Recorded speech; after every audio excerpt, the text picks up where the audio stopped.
ദൈവമാതാവേ, കൃപാസനത്തിലൂടെ ഞങ്ങൾക്കും ഞങ്ങളുടെ ദേശത്തിനും അമ്മ മധ്യസ്ഥം തേടി തന്ന എല്ലാ അനുഗ്രഹങ്ങൾക്കും കൃപകൾക്കും ഞങ്ങളിപ്പോൾ ഹൃദയം നിറഞ്ഞ നന്ദി പറയുന്നു.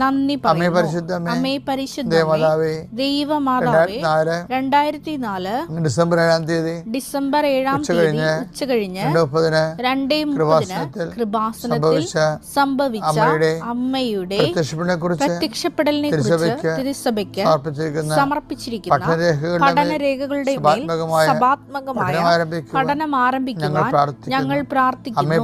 അമ്മേ പരിശുദ്ധമേ, ഭൂസ്വർലോകങ്ങളുടെ രാജ്ഞിയായ അങ്ങേയ്ക്ക് ഭൗമ സംരക്ഷണത്തിനായി പ്രപഞ്ച പ്രകൃതിയെ തന്നെ തിരുസഭ പ്രതിഷ്ഠിക്കുവാൻ ഈ പ്രത്യക്ഷീകരണം വഴി ഇടയാക്കണമേ. പരിശുദ്ധമ്മേ, ജപമാല മാതാവേ, സകല കൃപാസനം പ്രാർത്ഥനകളോടും ചേർത്ത് ഞങ്ങളിപ്പോൾ പ്രാർത്ഥിക്കുന്ന ഈ കുടുംബത്തിന്റെ പ്രത്യേക നിയോഗം.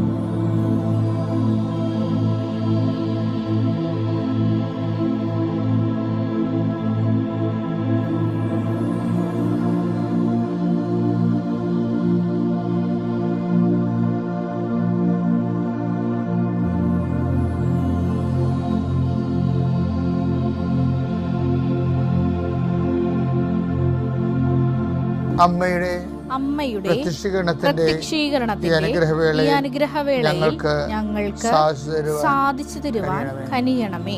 വിശ്വാസ പ്രമാണം. സർവശക്തനായ പിതാവും ആകാശത്തിന്റെയും ഭൂമിയുടെയും സൃഷ്ടാവുമായ ദൈവത്തിൽ ഞാൻ വിശ്വസിക്കുന്നു. അവിടുത്തെ ഏകപുത്രനും ഞങ്ങളുടെ കർത്താവുമായ ഈശോമിശിഹായിലും ഞാൻ വിശ്വസിക്കുന്നു. ഈ പുത്രൻ പരിശുദ്ധാത്മാവിനാൽ ഗർഭസ്ഥനായി കന്യകാമറിയത്തിൽ നിന്ന് പിറന്ന് പൊന്തിയോസ് പീലാത്തോസിന്റെ കാലത്ത് പീഡകൾ സഹിച്ച് കുരിശിൽ തറയ്ക്കപ്പെട്ട് മരിച്ച് അടക്കപ്പെട്ട് പാതാളങ്ങളിൽ ഇറങ്ങി മരിച്ചവരുടെ ഇടയിൽ നിന്ന് 3-ാം നാൾ ഉയർത്ത് സ്വർഗത്തിലേക്ക് എഴുന്നള്ളി സർവശക്തിയുള്ള പിതാവായ ദൈവത്തിന്റെ വലതുഭാഗത്തിരിക്കുന്നു. അവിടെ നിന്ന് ജീവിക്കുന്നവരെയും മരിച്ചവരെയും വിധിക്കുവാൻ വരുമെന്നും ഞാൻ വിശ്വസിക്കുന്നു. പരിശുദ്ധാത്മാവിലും ഞാൻ വിശ്വസിക്കുന്നു.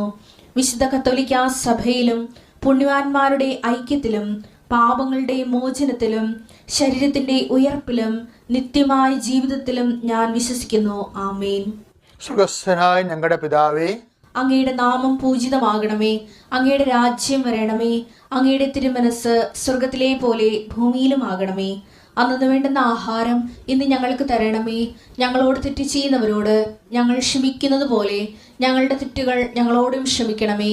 ഞങ്ങളെ പ്രലോഭനത്തിൽ ഉൾപ്പെടുത്തരുതേ, തിന്മയിൽ ഞങ്ങൾ രക്ഷിക്കണമേ. ആമേൻ. നന്മ നിറഞ്ഞ മറിയമേ, സ്വസ്തി. കർത്താവ് അങ്ങയുടെ കൂടെ സ്ത്രീകളിൽ അങ്ങ് അനുഗ്രഹിക്കപ്പെട്ടവളാകുന്നു.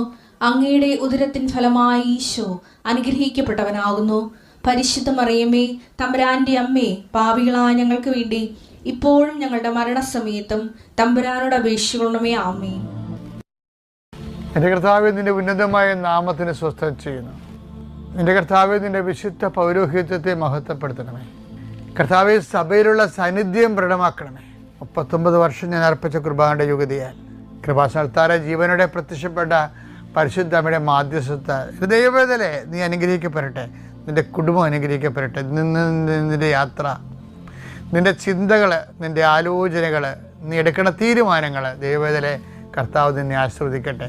നീ ആരെ കോണ്ടാക്ട് ചെയ്യുന്നുവോ, ആരോട് ഫോണിൽ സംസാരിക്കുന്നുവോ, എവിടെ കൊണ്ട് നീ സഞ്ചരിക്കുന്നുവോ, എന്തിനു വേണ്ടി സഞ്ചരിക്കുന്നുവോ, നിൻ്റെ യാത്രകളെല്ലാം ലക്ഷ്യങ്ങളെല്ലാം കർത്താവ് അനുഗ്രഹിക്കട്ടെ. നിത്യം പിതാവ് പുത്രനും പരിശുദ്ധാത്മാവിലും നയിക്കുക. ആമേൻ. എൻ്റെ പ്രിയപ്പെട്ടവരെ, കഴിഞ്ഞ ദിവസങ്ങളിൽ നമ്മുടെ യൂട്യൂബിലെ അവസാനം വന്നപ്പോൾ അച്ഛൻ്റെ കംപ്ലൈൻറ്റ് ചെയ്തു, അത് കേൾക്കുന്നില്ല എന്ന് പറഞ്ഞു. അച്ഛൻ്റെ ശബ്ദം കേൾക്കുന്നില്ല. അപ്പോൾ അത് ഞങ്ങളുടെ എററല്ലത്. അത് യൂട്യൂബിൽ തന്നെ ഉള്ള സാങ്കേതിക പ്രശ്നങ്ങളാണ്. നമ്മുടെ മാസ്റ്ററെല്ലാം കറക്റ്റാണത്. അവിടെ ഞങ്ങൾ ഉടനെ ആ പ്രസംഗം രണ്ടാം അപ്പ് ചെയ്തായിരുന്നു. നിങ്ങൾ കണ്ടു കാണുമെന്ന് പ്രതീക്ഷിക്കുന്നു. എന്താ കണ്ടു കാണണമെന്ന് പറയുന്ന കാര്യം, ഇതൊരു സീരീസ് ഓഫ് വെളിപാടുകളാണ് വരണത്.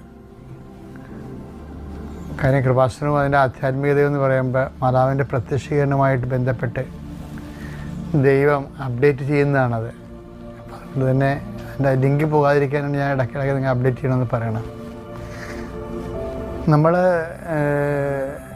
നമുക്ക് ഒത്തിരിയേറെ പ്രശ്നങ്ങൾ ഉണ്ടാകത്തില്ലേ,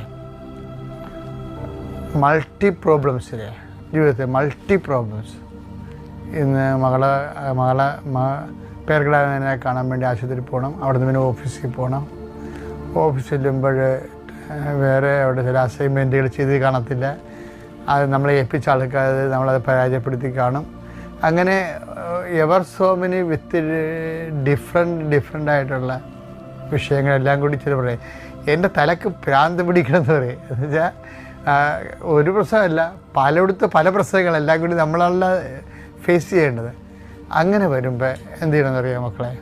അങ്ങനെ വരുമ്പോൾ നിങ്ങൾ 2 കൊരിന്ത്യൻസ് 1:20 വായിക്കണം, ഒരു 3-4 പ്രാവശ്യം വായിക്കണം. എന്നുവെച്ചാൽ ഓരോരോ വിഷയങ്ങൾക്ക് ആ സബ്ജക്റ്റ് വൈസ് തനത് കൃപകളുണ്ട്. അത് ഓട്ടോമാറ്റിക്കായിട്ട് വർക്കൗട്ട് ചെയ്യണമെന്നുണ്ടെങ്കിൽ ദൈവത്തിൻ്റെ നാമത്തിന് ആമേൻ പറയണം. അത് അപ്പം ആമേൻ നമ്മൾ പറയാം. ഏറ്റവും പ്രെയർഫുൾ, ഏറ്റവും വലിയ പ്രാർത്ഥന എന്താണ്? ആമേനാ. വെച്ചാൽ ഈശോ തന്നെ എന്താണ് നമുക്കറിയാം. അമ്മ എന്താ പറഞ്ഞത്? ആമേൻ. ഈശോ എന്താ പറഞ്ഞത്? ആമേൻ. ഇതാ കർത്താവിൻ്റെ ദാസി എന്ന് പറയുന്ന ഷോട്ട് ചെയ്യുമ്പോൾ ആമേനാ. അങ്ങേ വചനം പോലെ എന്നിൽ നിറവേറട്ടെ. അപ്പോൾ ഇടയ്ക്ക് നമ്മളെ ഒരു സംഘർഷത്തിലൂടെ പോകണമെങ്കിൽ ആമേൻ ഈശോ ആമേൻ എന്ന് പറയണം. അപ്പം എന്താ കാര്യം വെച്ചാൽ അവിടെ എന്താണ് തിരുമനസ്, അത് നിൻ്റെ തിരുമനസ് നിറവേറണമേ. ഈശോ എങ്ങനെയല്ലേ പൂങ്കാവനത്തിലൊക്കെ ഈശോ പ്രാർത്ഥിക്കുമ്പോൾ ഈശോയുടെ ഇഷ്ടം ഒന്നും നിറവേറുന്ന കാണുമ്പോൾ ഈശോ ഉടനെ പറയും ആമേൻ. പരിശുദ്ധാത്മ പറഞ്ഞു ആമേൻ, അതേ പിതാവേ എന്ന് പറയത്തില്ലേ? അപ്പം ആ പിതാവിൻ്റെ ഇഷ്ടം നിറവേറട്ടെ എന്ന് പറഞ്ഞ ആമേൻ. ഇപ്പം ഈ ആമേൻ നമ്മൾ ഒരു പ്രത്യുത്തരം മാത്രമല്ല, നമ്മുടെ കംപ്ലീറ്റ് എക്സ്പ്രഷൻസ് ഓഫ് ഫെയ്ത്താണ് ആമേൻ. എന്തെങ്കിലും കാര്യം തെറ്റുപോയി, ഇപ്പോൾ ഒരു വണ്ടി തന്നെ മുട്ടി, അപ്പോൾ നിങ്ങൾ ആദ്യം പറയണത് എന്താണ്? പ്രൈസ് ദി ലോർഡിനേക്കാൾ ശക്തമാണ് ആമേൻ. പ്രൈസ് ദി ലോർഡ് ദൈവത്തെ സ്തുതിപ്പെന്നാണ്, മറ്റത് ദൈവത്തിൻ്റെ ഹിതം നിറവേറട്ടെ. ഇപ്പം ഉടമ്പടിയിലൊക്കെ ഇരിക്കുന്ന ആൾക്കാർക്ക് കംപ്ലീറ്റ് സുരക്ഷയാണുള്ളത്. പിന്നെ ഇടയ്ക്ക് ഡീവിയേഷൻ എന്തെങ്കിലും നമ്മുടെ അസൈൻമെൻറ്റിൽ നമ്മളുടെ ദൈവഹിതമാണ്. അപ്പോൾ നമ്മൾ ആമേനാ പറയേണ്ടത്. ഉദാഹരണത്തിന് 2:1:20 എടുത്തേ. ദൈവത്തിന്റെ സകല വാഗ്ദാനങ്ങളും ക്രിസ്തുവിൽ. അനുഗ്രഹങ്ങളെല്ലാം അനുഗ്രഹങ്ങളെല്ലാം നമ്മൾ പ്രാപിക്കുന്നത് എന്താണ്? വാഗ്ദാനങ്ങൾ പ്രാപിച്ചുകൊണ്ടാണ്. നമ്മൾ ശരിക്കും പറഞ്ഞാൽ അനുഗ്രഹങ്ങളല്ല പ്രാപിക്കണത്. നമ്മൾ അനുഗ്രഹങ്ങളല്ല പ്രാപിക്കുന്നത്, നമ്മൾ പ്രാപിക്കുന്ന വാഗ്ദാനങ്ങളാണ്. മനസ്സിലായ? ക്രിസ്ത്യാനിറ്റിയിൽ നമ്മൾ പ്രാപിക്കുന്നത് വാഗ്ദാനങ്ങളാണ്. നമ്മളത് ഫീൽ ചെയ്യണത് അനുഗ്രഹമായിട്ടാണെന്നാണ് ഉള്ളത്. നമുക്ക് ഫീൽ ചെയ്യണത് അനുഗ്രഹം. ഇപ്പോൾ ജോലി കിട്ടി അനുഗ്രഹം, പക്ഷേ ജോലിയെക്കുറിച്ച് നീ പോകുന്നിടത്തെല്ലാം നിൻ്റെ ആഹാരം, നിൻ്റെ വസ്ത്രം, നിൻ്റെ ജീവിതം ഞാനത് ക്രമീകരിക്കും എന്നുള്ളത് എന്താണ്? അത് ദൈവത്തിൻ്റെ വാഗ്ദാനമാണ്. നമ്മൾ ജോലി കിട്ടിയെന്നല്ല പറയേണ്ടത്. ശരിക്കും പറഞ്ഞാൽ വാഗ്ദാനം പ്രാപിച്ചു എന്നാണ് പറയേണ്ടത്. കർത്താവിൻ്റെ വാഗ്ദാനം പ്രാപിച്ചു. ഇപ്പോൾ 8855 വാഗ്ദാനങ്ങളാണ് ബൈബിള് മുന്നോട്ട് വെക്കുന്നത്. അപ്പോൾ നിനക്ക് മരിച്ചു എന്ന് പറഞ്ഞാൽ അതിൻ്റെ അർത്ഥം എന്താണ്? വാഗ്ദാനം പ്രാപിച്ചു. എന്താ കാര്യം? വിശ്വസിക്ക് മരണമില്ലല്ലോ. എന്നെ വിശ്വസിക്കുന്നത് മരിച്ചാലും ജീവിക്കും. അപ്പോൾ നമ്മളെന്ത് ചെയ്യണേ? മരിച്ചു എന്ന് നമുക്ക് പറയാൻ പറ്റത്തില്ല, വാഗ്ദാനം പ്രാപിച്ചു. അത് എപ്പോഴും നമ്മൾ ശ്രദ്ധിക്കണം. എന്ന് വെച്ച് കഴിഞ്ഞാൽ ഇപ്പം ദൈവഹിതപ്രകാരമുള്ള ദൈവ പദ്ധതി അനുസരിച്ചുള്ള ജീവിതത്തിലെ ഏറ്റവും മീനിങ് ഫുള്ളായിട്ടുള്ള വാക്കാണ് ആമേൻ. ആമേൻ എന്ന് വെച്ച് കഴിഞ്ഞാൽ പിന്നെ അനുഗ്രഹങ്ങൾ പ്രാപിക്കുന്നതിന് പകരം നമ്മൾ പ്രാപിക്കുന്നത് വാഗ്ദാനങ്ങളാണ്.